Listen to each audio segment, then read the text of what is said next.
আজকে চলে গেছিলাম নৈহাটি গরুর হাটে আমাদের একটা ষাঁড় গরু বিক্রি করার জন্য।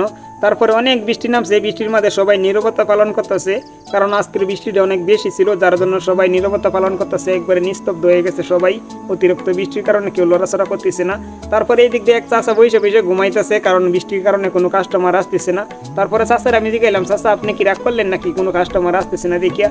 বলে, বাতিজা না রাগ করি নেই, আমার আজকে রাতে ঠিক মতো ঘুম হয় নাই, কারণ তোমার চাষি আমার হজরক্ত ডাইকে তুলে দিছে যে সবাই গরু নিয়ে যাইতেছে, তুমি এখনো যাও না কেন, পরে তো জায়গা পাইবা না।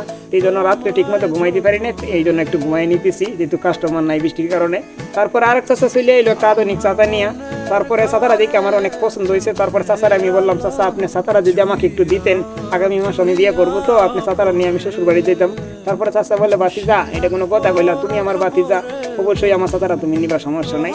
আর বৃষ্টির পরে সময়টা দেখেন একবার মাটি একবার পায়েসের মতো কেটকেটা হয়ে গেছে। তো যারা জুতা নিয়ে গেছিল গরু কিনতে, তো সবাই জুতা হাতে নিয়ে খালি পায়ে হাঁটতে পারছে, জুতার কোনো ক্ষয়ক্ষতি হয়নি, এদিক দিয়ে একটা উপকার হয়েছে তাদের।